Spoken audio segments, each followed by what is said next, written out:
अक्सर ऐसा होता है ना कि हम उन्हीं पुरानी समस्याओं से बार बार जूझते रहते हैं। ऐसा लगता है जैसे लगातार एक ही आग बुझा रहे हैं, पर वो बार बार भड़क उठती है। तो आज हम एक ऐसे जबरदस्त विजुअल टूल को समझने वाले हैं जो ये पता लगाने में मदद करेगा कि आखिर ये समस्याएं बार बार आ क्यों रही हैं, ताकि उन्हें जड़ से खत्म किया जा सके। तो आज का हमारा सफर कुछ इस तरह का रहेगा। सबसे पहले हम उस अनसुलझी समस्या को समझेंगे जिससे हम सब कभी ना कभी जरूर जूझते हैं। फिर मैं आपका परिचय करवाऊंगा हमारे आज के हीरो से, द फिशबोन डायग्राम। हम सीखेंगे कि इसे बनाते कैसे हैं, इसमें माहिर होने के लिए कुछ प्रो टिप्स भी जानेंगे, और हाँ, उन आम गलतियों से भी बचेंगे जो अक्सर हो जाती हैं। और आखिर में सबसे जरूरी, हम देखेंगे कि इस पूरे विश्लेषण को एक्शन में कैसे बदला जाए। तो चलिए शुरू करते हैं। ठीक है, तो शुरुआत करते हैं बिल्कुल बेसिक से। हम इसे कहते हैं अनसुलझी समस्या। हम सबने इसका सामना किया है, वो एक परेशानी जो जाने का नाम ही नहीं लेती, चाहे कुछ भी कर लो। आखिर ऐसा होता क्यों है? कभी कभी ऐसा महसूस होता है ना कि हम सिर्फ ऊपर ऊपर से चीजें ठीक कर रहे हैं, लेकिन जो असल बीमारी है, जो समस्या की जड़ है, वो वैसी की वैसी ही है। ये एक बहुत ही आम चुनौती है, और अब वक्त है इस सोच को बदलने का, सिर्फ लक्षणों से हटकर असली कारण तक पहुंचने का। और ये ऐसी सिचुएशंस में काम आता है जहां ऊपर ऊपर के सॉल्यूशंस फेल हो जाते हैं। जैसे कि कोई टेक्निकल प्रॉब्लम जो बार बार आ रही हो, कस्टमर्स की शिकायतें जो बढ़ती ही जा रही हैं, काम करने के तरीकों में कोई रुकावट जो हट ही नहीं रही, या फिर कोई बड़ी स्ट्रेटेजिक प्लानिंग की चुनौती। तो इस लक्षणों को ठीक करने वाले चक्र से बाहर कैसे निकलें?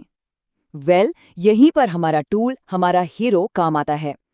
इस दूसरे हिस्से में चलिए मिलते हैं फिशबोन डायग्राम से। इसे अपनी प्रॉब्लम्स का एक एक्सरे समझिए, एक ऐसा विजुअल टूल जो हमें सतह से नीचे झांकने में मदद करता है। तो ये रहा द फिशबोन डायग्राम। पहली नज़र में बिल्कुल मछली के कंकाल जैसा लगता है ना? और यही वो पावरफुल इन्फोग्राफिक है जो उन छिपे हुए कारणों को सामने लाता है जो हमारी समस्याओं की असली जड़ हैं। तो ये है क्या आखिर? सीधे और सरल शब्दों में कहें तो ये एक विजुअल टूल है। इसका काम है किसी एक खास समस्या के जितने भी मुमकिन कारण हो सकते हैं, उन सब को खोजना और उन्हें अलग अलग कैटेगरी में सही ढंग से बांटना। अच्छा, एक बात और, हो सकता है कि आप इसके कुछ और नाम भी सुने, तो कंफ्यूज होने की जरूरत नहीं है। कभी कभी इसे इशिकावा डायग्राम कहते हैं, इसके बनाने वाले काओरू इशिकावा के सम्मान में।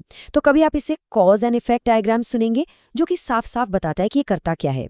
बात एक ही है, ये सभी नाम एक ही पावरफुल टेक्निक की ओर इशारा करते हैं।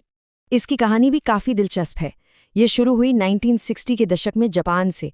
वहाँ ये टोटल क्वालिटी मैनेजमेंट का एक बहुत ज़रूरी हिस्सा बन गया, और आज दुनिया भर में अलग अलग इंडस्ट्रीज़ में मुश्किल से मुश्किल समस्याओं को सुलझाने के लिए इसका इस्तेमाल होता है। ये अपने आप में इसकी कामयाबी का सबूत है। ठीक है, तो अब ये तो समझ आ गया कि ये क्या है और कहाँ से आया है। अब सवाल ये है कि इसे बनाए कैसे। इस तीसरे हिस्से में मैं आपको स्टेप बाय स्टेप गाइड करूंगा कि अपना खुद का फिशबोन डायग्राम कैसे बनाया जाए। ये एक सिंपल 5 स्टेप गाइड है जिसे कोई भी इस्तेमाल करके अपनी समस्याओं की जड़ तक पहुंच सकता है। चलिए एक एक करके समझते हैं। स्टेप 1, और ये सबसे जरूरी है, अपनी समस्या को एकदम साफ साफ डिफाइन करें। ये जो प्रॉब्लम स्टेटमेंट है, यही हमारी मछली का सिर बनता है। स्टेप 2, हम रीढ़ की हड्डी से निकलती हुई मेन हड्डियां बनाते हैं। ये होती हैं हमारे कारणों की मेन कैटेगरीज। फिर आता है स्टेप 3, जहां हम इन कैटेगरीज के अंदर आने वाले सभी संभावित कारणों पर ब्रेनस्टॉर्म करते हैं और उन्हें छोटी छोटी हड्डियों की तरह जोड़ते जाते हैं। अब आता है स्टेप 4, और असली जादू यही होता है। हर कारण के लिए हम बार बार पूछते हैं, क्यों, ऐसा क्यों हुआ? ये हमें गहराई तक ले जाता है। और आखिर में स्टेप 5, हम एक कदम पीछे हटकर पूरे डायग्राम को देखते हैं और उन असली जड़ वाले कारणों को पहचानना शुरू करते हैं जो हमारी प्रॉब्लम की वजह है। बहुत बढ़िया, डायग्राम बनाना तो सीख लिया, पर ये तो बस आधी लड़ाई है। अब अपनी स्किल्स को एक लेवल ऊपर लेकर चलते हैं। इस चौथे भाग में हम बात करेंगे उन सबसे कॉमन कैटेगरीज की जिन्हें आप इस्तेमाल कर सकते हैं, कौन कौन से टूल्स चाहिए होंगे, और साथ में कुछ प्रो टिप्स ताकि आपका सेशन सुपर इफेक्टिव हो। फिशबोन डायग्राम की एक बहुत ही कमाल की बात है इसका एक स्टार्टिंग फ्रेमवर्क, जिसे कहते हैं 6 M's। ये 6 कॉमन कैटेगरीज हैं जो आपकी ब्रेनस्टॉर्मिंग को एक दिशा देती हैं। चलिए देखते हैं। मशीन्स मतलब कोई भी इक्विपमेंट या टेक्नोलॉजी। मेथड्स मतलब वो प्रोसेस जो आप फॉलो करते हैं। मटेरियल्स मतलब कच्चा माल या कोई भी चीज़ जो इस्तेमाल हो रही है। मैन पावर मतलब लोग और उनका काम, मेजरमेंट मतलब डेटा और आप चीज़ों को मापते कैसे हैं, और आखिर में मदर नेचर, जिसमें पर्यावरण या बाहरी फैक्टर्स आते हैं जिन पर हमारा कंट्रोल नहीं होता। इन कैटेगरीज को यूज करने से ये पक्का हो जाता है कि हम प्रॉब्लम को हर एंगल से देख रहे हैं। और अच्छी बात यह है कि इसके लिए कोई बहुत फैंसी चीज़ें नहीं चाहिए। एक सिंपल व्हाइट बोर्ड, कागज़ का बड़ा टुकड़ा, कोई डिजिटल टूल या फिर स्टिकी नोट्स, सब चलेगा। याद रखिए, तरीका ज़्यादा ज़रूरी है टूल से। चलिए अब कुछ प्रो टिप्स पर नजर डालते हैं ताकि आपका सेशन और भी ज्यादा असरदार हो। पहला, चीजों को सिंपल और क्लियर रखें। दूसरा, और सबसे जरूरी, पूरी टीम को शामिल करें। कभी नहीं पता कि बेस्ट आइडिया किसके दिमाग में आ जाए। स्टिकी नोट्स इस्तेमाल करना बहुत अच्छा रहता है क्योंकि इससे आइडियाज को इधर उधर मूव करना आसान हो जाता है। और एक आखिरी टिप, छोटी छोटी डिटेल्स में खोने से पहले हमेशा बड़े और मेन कारणों पर फोकस करें। आप देखिए, कोई भी पावरफुल टूल हो, उसके इस्तेमाल में कुछ आम गलतियां हो ही जाती हैं जिनमें लोग अक्सर फंस जाते हैं। इस 5वें हिस्से में हम उन्हीं गलतियों पर बात करेंगे जिनसे बचना जरूरी है ताकि आपका एनालिसिस सही ट्रैक पर रहे। जैसे कि एक बहुत बड़ी गलती जो लोग करते हैं वो है किसी एक ही कैटेगरी पर अटक जाना और बाकी सबको नज़रअंदाज कर देना।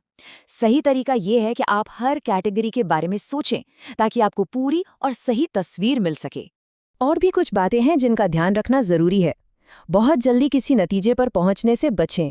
डायग्राम को आपको गाइड करने दें। बहुत ज्यादा गैर जरूरी डिटेल्स भरने से भी बचें। फोकस बनाए रखें। याद रखें, ये एक टीम एक्टिविटी है, अकेले करने वाली नहीं। और शायद सबसे जरूरी, पहले क्यों का जवाब मिलते ही रुक मत जाइए। असली ताकत तो तब मिलती है जब आप तब तक खोदते रहते हैं जब तक आप उस असली बुनियादी जड़ तक ना पहुंच जाएं। और इसी के साथ हम आ गए हैं अपने आखिरी और सबसे जरूरी सेक्शन पर, डायग्राम से एक्शन तक। क्योंकि ये याद रखना बहुत जरूरी है कि डायग्राम बना लेना ही मंजिल नहीं है। ये तो सिर्फ एक नक्शा है जो हमें बताता है कि आगे जाना कहाँ है। ये तो बस शुरुआत है। तो अब जब सारी जानकारी सामने है तो करना क्या है? इसे बस व्हाइट बोर्ड पर बना हुआ तो नहीं छोड़ सकते हैं ना। सबसे पहले पूरे डायग्राम को एनालाइज करें और उन कारणों को चुनें जिनके असली जड़ होने की संभावना सबसे ज्यादा है। फिर उन आइडियाज को एक ठोस एक्शन प्लान में बदलिए जिसमें साफ साफ स्टेप्स और डेडलाइन हो। जैसे ही आप प्लान पर काम करना शुरू करें, अपनी प्रोग्रेस पर नजर रखें ताकि ये पता चले कि आपके बदलाव काम कर भी रहे हैं या नहीं। और आखिर में जो कुछ भी सीखा है उसे डॉक्यूमेंट जरूर करें ताकि भविष्य में फिर से वही गलती ना हो। और ये बात इस पूरे आइडिया को बहुत खूबसूरती से समेटती है। लक्ष्य एक आदर्श डायग्राम बनाना नहीं है, बल्कि एक असली समाधान तक पहुंचने का एक साफ रास्ता बनाना है। इसकी असली कीमत प्रॉब्लम सॉल्विंग को आसान बनाने और एक्शन लेने के लिए प्रेरित करने में है। तो अब सोचने वाली बात यह है कि वो कौन सी ऐसी जिद्दी समस्या है जिसका एक्सरे इस पावरफुल टूल से सबसे पहले किया जा सकता है।